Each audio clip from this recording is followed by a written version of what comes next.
Bonjour les amis, bienvenue dans cette nouvelle remise de clés de conciergerie.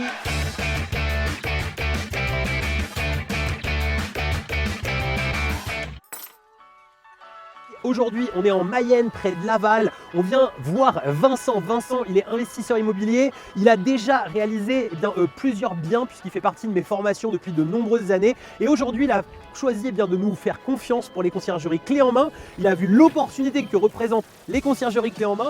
Il a été livré entre guillemets de ses premiers biens. Et là, on vient pour lui remettre sa boîte. Allez, suis-moi, on y va.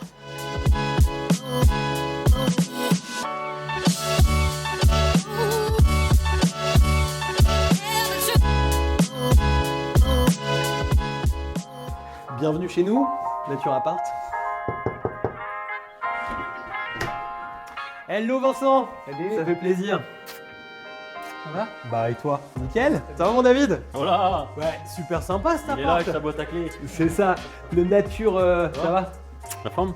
Carrément, Nature Escape, c'est ça? Ouais, c'est ça, presque. Génial, génial, j'adore les boulots. T'es bûcheron aussi alors? Non, pas du tout, mais je me suis essayé. Excellent, excellent. Ouais non, c'est vraiment sympa quoi, carrément, j'adore la déco, hein, tu vois. Ouais, carrément, c'est la gueule. J'adore. On fait quoi? On se pose à table? J'ai une petite boîte pour toi. Ah, Ouais, ok. je t'ai ramené une petite surprise. Ok, bah, pas de souci. On fait ça? On passe à table? Ouais. Allez, trop cool. Bon, du coup, Vincent, on est arrivé chez toi. Ça fait vraiment plaisir. J'adore cet appartement. Tu peux nous en dire un peu plus du coup? C'est un nouveau Airbnb ou tu l'as déjà depuis un moment ou... Non, c'est un nouveau Airbnb, ça fait à peu près un mois que je l'ai. J'ai voulu faire une déco un peu nature parce qu'on est entre la rivière et puis le bois qui est derrière. Et ouais, c'est des boulots, David. Ouais. C'est du vrai. Hein. C'est du vrai. Effectivement. Non, c'est on va du toucher. vrai, ouais, j'ai été les chercher pas loin de Rennes. Donc ouais, c'était une petite idée déco que j'avais, donc j'ai voulu faire ça pour amener un peu de fraîcheur dans le bien. Franchement, vraiment très sympa. Super Et actif. ici, finalement, dans une petite ville, il y a combien d'habitants? C'est plutôt 5-6 000. Ok, et 5-6 000 habitants, ça tourne. Ouais, la campagne, ça marche aussi bien, ouais. Du coup, je suis venu avec une petite boîte. Oui. C'est un peu officiel, tu vois. On est venu avec David te remettre tes clés de conciergerie. Donc du coup, on va te remettre ta boîte. Merci bien. Voilà, Ta même grosse boîte. si tes biens ont déjà commencé à tourner, mais tu n'avais pas encore les clés, donc c'est le bon moment. T'as ton trousseau. Bon, Bah, merci. Ça fait plaisir d'être patron de conciergerie. Ouais, carrément. Tu peux nous dire un petit peu comment ça s'est passé, un petit peu les attributions avec moi? Alors les Raconte-nous un peu. attributions, ça s'est bien passé. Au début, tu m'as proposé d'élargir mon horizon. J'étais un peu réticent et au final, bah oui, maintenant il va y avoir 7 biens en conciergerie et qui sont pas du tout partout en France en fait. Pas du tout près de chez moi. Donc il y en a en Belgique, à Paris, Carcassonne. J'en oublie, Saint-Étienne. Ouais, carrément. Donc il y en a un peu partout et donc j'en ai pris en main déjà 3. Mm. Et puis il y en a d'autres qui vont arriver. Donc hâte. Là, ouais, parce que toi, tu as pris la stratégie 3, la troisième stratégie, où tu as plusieurs biens dans différents endroits de France. Et je me souviens, tu étais chaud bouillant pour développer sur plusieurs secteurs. Donc c'est comme ça qu'on a mis en place tout ça. Et là, est-ce que tu peux nous parler par exemple du premier bien qui était, je sais pas si tu te souviens, le premier c'était la montagne. Oui. Et je t'ai dit, j'ai une petite pépite à la montagne. Et tu peux nous donner 2-3 chiffres concernant En ce bien? fait, au début, ça tournait déjà un petit peu. De toute façon, quand vous livrez les biens, ça tourne déjà un petit peu. 3 semaines, un mois à peu près. Et du coup, oui, les chiffres, le premier mois, c'était la période hivernale, mais aussi, ça marche a priori aussi l'été. C'était entre 1005 et 2000 pour le propriétaire, donc forcément, il y a le pourcentage pour nous, mais je me suis dit, si ça s'aide bien comme ça, ça va être propre.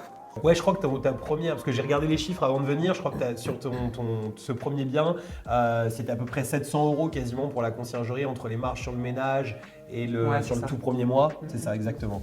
C'est Ouais, propre. excellent. Ok. Très beau démarrage. Là, Ouais. là t'étais au top, effectivement. Et en plus, là, tu as des sacrées pépites qui arrivent, donc ça fait super plaisir. Si tu veux, j'ai tes chiffres sur le mois de mars, parce que tu les as pas encore tout à fait dans les mains, puisque mars, au moment où on tourne cette vidéo, n'est pas tout à fait clôturé. Va l'être dans pas longtemps. Il y avait un appartement dont j'avais envie de parler, c'est l'appartement que tu as eu à Saint-Étienne, en fait, tout simplement.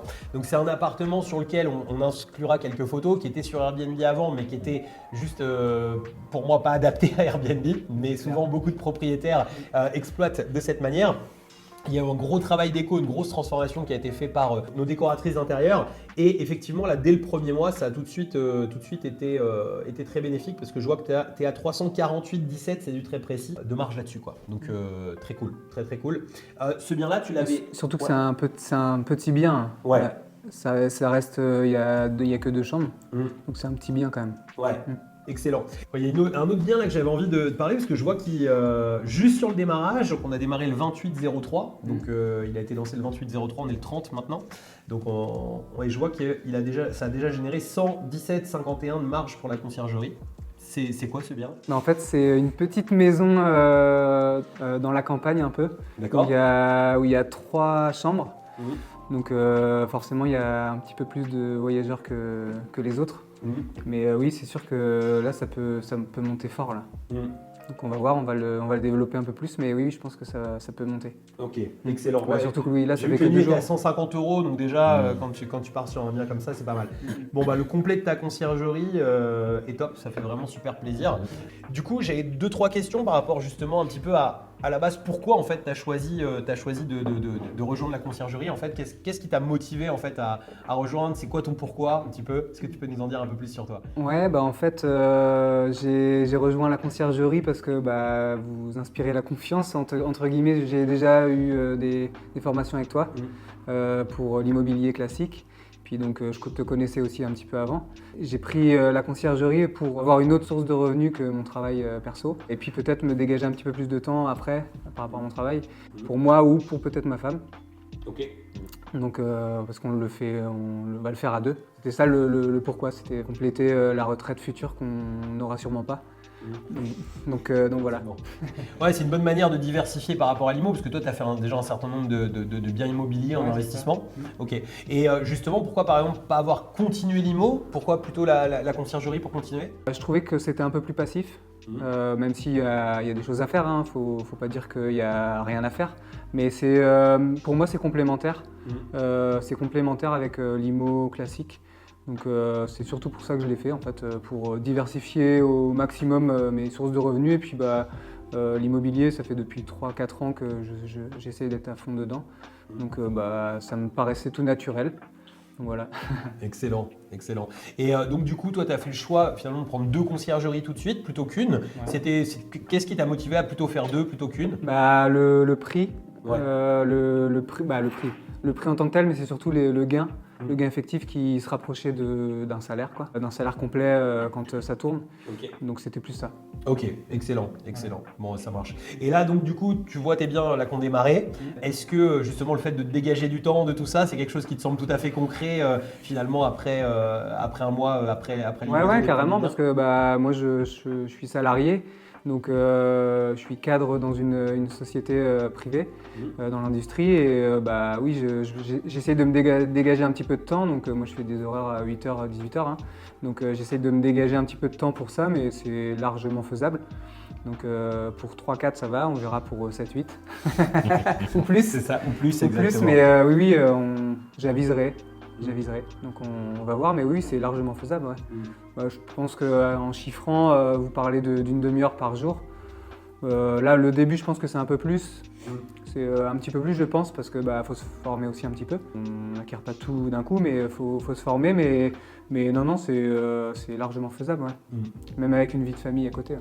Ok, excellent. Et donc, tu as une petite famille et tu m'avais dit tout à l'heure, là, on a discuté un petit peu tous les deux, qu'avant 40 ans, tu voulais vraiment te créer un revenu conséquent. Donc, qu'est-ce que tu peux me dire par rapport à ça? En fait, oui, j'aimerais bien mettre mes enfants à l'abri le plus tôt possible. Et nous aussi, hein, par la même occasion, mais oui, c'est sûr que avoir un revenu complémentaire, c'est toujours mieux. Après, les temps qui courent, oui, c'est toujours mieux. C'est vrai qu'aujourd'hui, en fait, il y a plein de choses qui sont incertaines. C'est vrai que même un boulot est incertain. Comme tu dis, la retraite est incertaine, je pense plus qu'incertaine. Effectivement, c'est un très bon mindset de se dire, finalement, même si j'adore mon boulot, même si je suis très content de ce que je fais, en fait, de se dire, finalement, je crée ma propre sécurité à côté, quoi. Et moi, c'est vrai que ça a été, par exemple, un petit peu ma manière de faire, c'est que finalement, je m'en suis rendu compte quand j'ai eu un peu un accident de vie, entre guillemets, c'est que j'ai ma première boîte qui a malheureusement mal fini. Et en fait, heureusement que j'avais fait de l'immobilier à côté, parce qu'en fait, sinon, finalement, j'aurais dû absolument retrouver le premier job alimentaire possible. Et c'est pas forcément ce que j'avais envie de faire pour rebondir. Donc, ouais, c'est une vraie sécu, quoi. Ouais, génial. Et ok, excellent. Et donc, du coup, là, au niveau volonté de conciergerie, tu as envie de développer par la suite? Comment tu vois un peu les choses? Ouais, bah oui, carrément. Là, il y aura les biens déjà qui vont arriver demain, ça va être tout frais, mais la totale. Mais oui, après, c'est sûr que moi, dans ma ville où je suis, je vais essayer de pousser fort. Parce que moi, ça fait 25 ans que je suis dans cette ville, et donc il y a des connaissances, hein, forcément. Boulot et puis famille ou autre. Donc oui, je vais développer d'abord chez moi. Et puis plus largement autour de tous les biens qui m'ont été proposés. Parce qu'a priori ça peut marcher aussi fort avec la confiance des propriétaires. C'est ça, et d'ailleurs sans chercher, on discutait un petit peu en off, tu me disais que par exemple tu avais un de tes propriétaires qui t'avait déjà parlé d'un bien, c'est ça? Qui faisait construire en fait sur Saint-Étienne. D'accord. Et donc une énorme maison avec piscine. Donc il demandait le marché, comment ça se passait, s'il pouvait le mettre en Airbnb et qu'il pouvait nous le laisser. Donc c'est sûr que oui, moi ça fait qu'un mois que je l'ai en fait, et puis au final on a déjà des contacts sans trop rien faire pour le moment. Excellent. Et dans l'entourage aussi, c'était quelque chose qui… je crois que tu m'as dit que tu avais quelques contacts aussi qui commençaient à se créer ou… Bah oui, dans mon travail, et puis en particulier, oui, j'ai mes parents. D'accord. Même si on va voir comment ça va se passer, mais non, sinon j'ai des amis, ouais. J'ai des amis qui ont des biens aussi sur Laval ou autre, dans notre ville. Excellent. Donc tu t'inquiètes pas trop pour le développement là? Non. Yes, alors je rebondis rapidement sur ce que vous avez parlé juste avant, là, par rapport à ton propriétaire de Saint-Étienne. Ce qui est important à relever dans ce que tu viens de dire, c'est que déjà on a préparé le bien, on a tout mis en place, et tu as vu ce qui est magique, c'est qu'on a gagné la confiance du propriétaire et on t'a transmis la confiance en te coachant pour que tu récupères la confiance du propriétaire, et toi, là, dès aujourd'hui, il est prêt à te passer un nouveau bien que toi-même tu vas estimer. Tu vas pouvoir faire une estimation toi-même. Donc en fait, du coup, au-delà de la confiance, en fait, ce qu'il voit, c'est que tu as un pro. Ça, c'est énorme, point de vue d'un propriétaire, que tu puisses récupérer un bien tout de suite dans la foulée. De toute façon, le parrainage, c'est dingue. Le parrainage, c'est la source numéro 1 sur laquelle il faut que tu ailles pour développer. Enfin, de toute façon, il y a tout le coaching développement avec nous, mais ce que je veux dire, c'est vraiment le numéro 1, c'est là où tu vas rentrer le plus facilement des biens. Et en fait, les propriétaires connaissant des propriétaires, tu peux assez facilement doubler en fait la taille de ta conciergerie en très peu de temps, juste en discutant avec tout le monde, en fait, tout simplement, quoi. Effectivement. Ouais. Ok, excellent. Et du coup, quand tu nous as rejoint, t'as pas eu d'hésitation? Tu t'es dit je fonce tout de suite? T'as pas pensé arnaque? T'as pas comment Moi, je te connaissais un petit peu donc par les formations d'avant. Donc non, pour moi c'était fluide. Mais c'est vrai que j'ai eu des petits retours d'amis ou même mon nouveau comptable en fait. D'accord. Quand fallait trouver un comptable en fait pour la société, et qui m'a dit t'es sûr Vincent, il y a pas une arnaque dans ton truc là, parce que moi j'en vois des sociétés quand même, parce qu'il est comptable, et au final il m'a pas trop rassuré, même si moi je l'étais, mais non, pour moi c'était clair, et j'avais toute la confiance, donc j'avais zéro. Comment il voyait c'est quoi qu'il voyait comme arnaque lui? En fait, l'argent que tu donnais dès le début sans rien avoir en fait. L'argent qu'on vous donnait en fait pour la gestion clé en main. On constitue voilà, en fait, pour la constitution de tout ça. Donc forcément c'est de l'argent, et il me dit t'as rien en face là, c'est bizarre en fait. Donc je lui ai expliqué par A plus B. Lui il fait de l'IMO aussi, hein, donc pourtant il n'a pas un esprit limitant, mais non, il était un peu sceptique. Et donc j'ai dû rassurer mon comptable. C'est toi qui as dû toi-même en fait, ouais, c'est ça, rassurer le comptable. Je lui ai dit non, t'inquiète pas, c'est bon, ça va bien se passer. Donc, excellent. Donc là il voit que ça y est, les comptes commencent à tourner, et que voilà, peut-être que… tu as une très belle renta sur ton investissement. Ouais, c'est ça, exactement. Donc oui, parce que la renta, oui, c'est ce que vous parliez tout à l'heure, mais c'est au bout de 2 ans à peu près. C'est ça. L'investissement, il est que sur 2 ans, donc par rapport à l'IMO classique, c'est aussi, je rebondis par rapport à ce qu'on disait tout à l'heure, par rapport à l'IMO, c'est pas du tout la même échelle. Donc c'est aussi pour ça que je me suis lancé là-dedans. Excellent. Oui, et puis après, en plus, comme tu possèdes tous les process, tu peux développer. Donc, je veux dire que, effectivement, on dit 2 ans, mais en fait, si tu développes, tu doubles ton parc, en réalité, en 1 an, limite, tu as déjà rentabilisé ton investissement. Parce que c'est vrai que l'investissement, il est finalement sur 3 biens, sur 6 biens, enfin sur ce qu'on choisit comme dimension de conciergerie. Mais en vrai, tout le savoir-faire en fait, que tu récupères à côté, il a vraiment une valeur qu'au final, en fait, c'est amusant parce que la plupart des gens nous rejoignent pour les biens. Et en fait, en vrai, pour moi, là où il y a la vraie valeur, c'est justement de la manière. Ouais. Surtout, on était il y a quelques jours avec par exemple un client qui a vraiment beaucoup développé, mais qui a développé avant qu'on lance cette activité de conciergerie. Donc, tu as développé un petit peu comme par lui-même, en fait, tout simplement. Et quand j'ai vu à quel point il s'est créé un deuxième boulot, je me suis dit, mais vraiment, le savoir-faire qu'on a aujourd'hui, il est vraiment conséquent. Et je ne vous envoie pas des fleurs quand je dis ça, mais c'est vrai que la méthode 3.0, le fait de pouvoir faire à distance, parce que toi, on est d'accord, tu as des biens partout en France, sauf à côté de chez toi. Voilà. Et ça se passe bien. Oui, bah oui, carrément. Et pourtant, même sur un mois et demi, là, il y a eu des petits couacs, mais au final, même en étant à distance, ça se passe bien. Quand on a des bons prestats, les bonnes personnes qu'il faut au bon endroit au bon moment, il n'y a pas de raison. Et est-ce qu'on est d'accord que si tes biens avaient été à côté de chez toi, tu aurais sauté dans la voiture 2-3 fois ce mois-ci? C'est sûr. C'est sûr. Ah bah oui, c'est sûr. Ouais, c'est clair. Ouais. Parce que moi, quand j'en ai des biens et j'y vais souvent en fait. Parce qu'on est à côté. C'est ça. Parce qu'on est à côté, mais c'est pas le mieux en fait. C'est pas le mieux, pour que ça soit un peu plus passif, c'est pas le mieux. Et du coup, justement, par rapport à finalement là ce que tu as appris avec nous et tes biens que tu avais déjà en Airbnb, est-ce qu'il y a des choses que tu vas peut-être ajouter ou implémenter dans tes propres biens? Oui, oui, en fait, carrément, parce que tout le coaching, en fait, il sert aussi peut-être un peu à ça, même si tout le monde n'a pas de biens à côté, mais l'automatisation qui est assez poussée quand même, avec les boîtes à clés, avec plein d'autres choses, la déco. Okay. La déco, de prendre des bonnes prises de vue pour les photos, pour les Airbnb, ça fait toute la diff. Oui, c'est vrai qu'on explique même en fait comment shooter les biens en fait pour que ça aille bien. Et c'est vrai que même avec un simple iPhone, en fait, on peut faire vraiment des photos dingues. Je remettrai quelques photos tes biens par exemple à passer ici, juste pour qu'on voit en fait comment finalement. Et ça, c'est des photos, ce que vous voyez, des photos qui ont été prises juste avec un téléphone classique en fait à la base, mais bien bossé en fait, tout simplement, et bien prises en fait, tout simplement. Oui, ok, excellent. Les vidéos, t'as kiffé ça, le truc des vidéos pour pas avoir à se déplacer de chaque appareil? Ouais, c'est pas mal parce qu'au final, les voyageurs ils voient comment rentrer dans le bien. Donc en fait, il n'y a plus d'explication texte à faire. Donc c'est vrai que c'est le top. Ouais. Tu sais que moi c'était fou, c'est que j'ai eu beaucoup d'Airbnb et le truc de faire la vidéo des plaques, de faire la vidéo de tout ça, c'est un truc qui m'est venu finalement quand on était en train de pousser ce projet ensemble, où on s'est dit mais putain mais attends il y a un truc à faire et en fait on cogitait avec David, on a dit mais on est trop con en fait, pourquoi on fait pas des vidéos partout? Et ce qui est fou c'est que même David qui avait beaucoup de biens partout à travers la France, il y avait encore parfois des petites conneries et même toi à ton niveau tu m'as dit putain mec ça m'a réglé un nombre de trucs hallucinants quoi, donc ouais non ça c'est vraiment un type génial. Je crois le pire c'est quand tu as les télés tu sais avec les Freebox et que les gens en fait arrivent pas à gérer les 2 télécommandes sans d'avoir la vidéo, c'est magique quoi. Ouais, carrément. Ok. Ouais, excellent.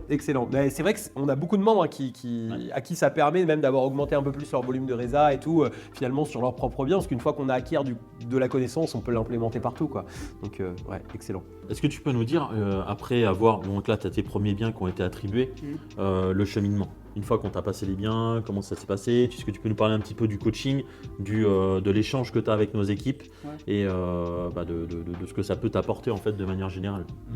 D'ailleurs, moi je me permets une toute petite parenthèse là-dessus. C'est vrai qu'en plus, je sais pas, dans les programmes de formation, c'est vrai que moi j'ai suivi beaucoup de programmes de formation différents et souvent ce qui m'énervait c'est d'arriver un peu dans une espèce de foire aux questions, tu sais, où on est 50 dedans et puis en fait au final, voilà, et puis tout le monde pose les mêmes et il n'y a pas vraiment de personnalisation dans les choses. Donc on a essayé de penser les choses différemment, mais je suis super curieux de voir quel est le ressenti en fait derrière. En fait, oui, c'est des groupes de discussion via WhatsApp, et par bien, et avec différents coachs qui sont spécialisés dans différents domaines en fait, et que ce soit facturation, que ce soit plus technique, plus les prix, gérer la tarification. Et en fait, dès qu'on a un doute, en fait, dès qu'on a une question, en 1 heure, même moins, en 1 heure, on a la réponse. Donc ça, c'est top. Et puis, dès qu'il y a des petits couacs avec chaque bien, un voyageur, un proprio, etc. Bah, en fait, on a la réponse dès le début. Donc c'est rapide, efficace, on se pose moins de questions, voilà. Donc c'est vraiment... de toute façon, on est obligé d'y aller, parce qu'on a les biens, donc on est obligé de rentrer dedans. Et puis dès qu'on a les messages, on a forcément des questions, parce qu'on ne connaît pas tout. Même si moi j'ai fait un peu d'IMO, on ne connaît pas tout. Donc non, là-dessus c'est vraiment bien, parce que le groupe d'échange est hyper intéressant en fait, et instructif. Et d'ailleurs, c'est intéressant que tu en parles. En fait, je vais préciser juste une petite chose. C'est vrai que, en fait, quand on parle de groupe, en fait, c'est un groupe où tu es uniquement toi dedans et des coachs, parce qu'en fait c'est vraiment très important pour nous d'avoir quelque chose qui est très personnalisé, donc finalement que il n'y ait pas 50 personnes qui posent 50 questions différentes, c'est toi avec les coachs qui te sont dédiés. Et effectivement, tu fais bien de le dire aussi, c'est que même plutôt que d'avoir un coach qui connaît bien le métier, on préfère même avoir des gens spécialisés, parce que par exemple la personne qui chez nous fait la facturation, qui a facturé des milliers finalement qui a fait des milliers de factures Airbnb, sait exactement comment ça fonctionne. Et en plus, pendant le temps où tu es en accompagnant avec nous, par exemple sur la facturation, elle a accès aux chiffres de tes biens. C'est elle d'ailleurs qui m'a sorti les chiffres juste avant qu'on vienne te voir, que je montrais tout à l'heure sur mon téléphone. Mais effectivement, elle a accès à tes biens. Donc en fait, c'est très facile. C'est une question facturation, boum, elle répond. Et idem pour tes prix, idem pour tout ça. Donc ouais, ça c'est un vrai plus. Mais ça fait plaisir que ça ait le résultat qu'on souhaite faire atteindre. Je pense que c'est le but ultime en fait, même pour vous, d'avoir un retour comme ça, que ça fonctionne fort en fait. Tout à fait, tout à fait. Ok, donc t'es pas déçu? Non, pas du tout. Pas du tout. Donc là, en plus, tu es dans la première phase de coaching, donc tu as eu tes premiers biens. Et là, maintenant, on va passer en phase de développement. Donc moi, j'ai un objectif pour toi à te donner. Et du coup, ah oui, engagement devant caméra. Voilà, c'est ça, engagement devant caméra. Il est obligé. On va noter la date. Tu ne l'as pas dit tout à l'heure. Ah non, mais je te le dis parce que ça me vient. Donc j'ai un objectif à te donner personnellement, c'est d'aller récupérer les biens de ton comptable. Que ton comptable il a de l'immobilier et puis il croyait pas en toi entre guillemets, il croyait que c'était une arnaque. Donc ton objectif pour toi, c'est que là on est quoi? On est en mars, avril, mai, on va dire pour juin, il faut que tu récupères les biens de ton comptable. C'est possible. Je pense que c'est un bon challenge. Je pense que c'est un très bon challenge. Il faut aller chercher les biens du comptable maintenant. Ça lui apprendra à douter. Surtout qu'il en a pas mal. Tu vois, c'est pour ça. Il en a pas mal. Tu sais que David a tous les biens de son comptable. C'est pour ça. Non, mais sérieux, j'ai récupéré des biens un peu partout, des banquiers, des comptables, etc. Mais ouais, faut aller chasser là où dès que tu entends immobilier, boum, t'y vas. Bon, génial. Alors, on revient en juin voir les biens du comptable. Pas de souci. Excellent. On se donne rendez-vous. C'est excellent. D'ailleurs, il y a une petite particularité. Toi, tu as un de tes biens, on n'en a pas parlé avant dans la vidéo, qui est même en Belgique. En fait, alors c'est vrai que c'est quelque chose sur lequel on est en train nous d'expérimenter, de commencer à attraper des biens ailleurs en fait dans d'autres pays et du coup alors le marché belge. Je le connaissais pas ou pas du tout et ouais c'est entre la Belgique et le Luxembourg en fait. C'est vraiment à la frontière. Je connaissais pas du tout ce territoire-là on va dire et c'est plutôt des travailleurs et donc c'est un gros bien où c'est une espèce de villa où il y a 9 chambres. Donc forcément quand il y a des résas, ça tombe fort quoi. Ça y va ouais. Ça tombe fort et donc oui c'est sûr que ça peut être en Belgique mais ça pourrait être dans d'autres pays parce qu'au final même dans les Pyrénées où j'ai le bien à la montagne, j'ai regardé il y a 60% d'Espagnols. Donc ça pourrait être qui réservent des voyageurs. Donc au final ça pourrait être très bien en Espagne aussi ou en Italie. Et je suis sûr que tu parles couramment espagnol. Pas du tout. Et ça va? Pas du tout et on communique en anglais. Puis maintenant avec les moyens qu'on a, c'est plus facile. Ouais, effectivement par message c'est super simple. Airbnb déjà maintenant fait les traductions automatiques, donc ça c'est top. Effectivement et en plus ChatGPT et autres et Booking aussi ouais effectivement donc ça simplifie énormément. Et ce bien là que tu as en Belgique, tu t'as dit qu'il y avait 9 chambres dedans. Est-ce que c'est beaucoup plus compliqué de gérer un bien avec 9 chambres ou de gérer un bien genre T1 ou T2? C'est pareil en fait. Voilà. En fait, limite, j'aurais préféré avoir 9 ou 7 biens à 9 chambres. Il faut diversifier. Non, mais bien sûr. Mais oui, c'est sûr que c'est exactement pareil en fait. Parce qu'on a des résas et le résa, c'est un voyageur. Donc c'est un voyageur pour 9 chambres. Donc forcément, c'est beaucoup plus simple. Ouais, forcément, effectivement. Ok, excellent. Alors moi j'avais un autre mot, c'est imaginons quelqu'un qui serait peut-être hésitant, qui verrait cette vidéo et qui se dirait moi j'hésite, je sais pas, est-ce que c'est pour moi, c'est pas pour moi la conciergerie, et si tu avais envie de le motiver, ce serait quoi ou peut-être qui se dirait peut-être une arnaque chez eux quand même après cette vidéo. Reparler du comptable, non? Non, je pense que le comptable il a compris. Il a compris. Non, non. Non, effectivement. Non mais ouais, si tu avais un petit mot à dire en fait, qu'est-ce que Vous êtes une équipe assez dynamique et pour moi de confiance, même si je connaissais un peu, mais de confiance et il faut surtout pas se mettre trop de barrières. Foncer, moi je suis du genre fonceur, mais il y en a peut-être qui sont un petit peu plus réticents. Il y a une équipe qui est vraiment dynamique et qui est à l'écoute, qui est réactif. On voit bien là, moi ça fait 1 mois et demi, 1 mois, un petit peu plus par rapport au début, mais donc ça va très vite. Il faut avoir un petit peu de temps perso, alors pas beaucoup parce que j'en ai pas énormément, mais un petit peu de temps perso. Mais c'est vrai que pour moi, faut passer le pas. Faut passer le pas pour avoir soit un revenu complémentaire, soit se diversifier. Mais oui. Ouais, ou même remplacer son travail. Ou remplacer son travail, ouais, carrément. Ouais. Mais non, faut surtout pas hésiter. Ok. Surtout pas hésiter. Ok, excellent. Faut foncer. Faut foncer, exactement. On fonce. Ok, génial. Bah écoute, franchement, c'était un plaisir que tu viennes nous accueillir ici. Ça faisait vraiment très plaisir. J'étais très content de pouvoir partager un petit peu tes biens, cette aventure. Vous avez découvert la campagne. Et en plus de découvrir la campagne et la campagne de ce coin de France, ça fait plaisir. Excellent. Merci à vous d'être venus en tout cas. Ouais, c'était vraiment, vraiment un plaisir.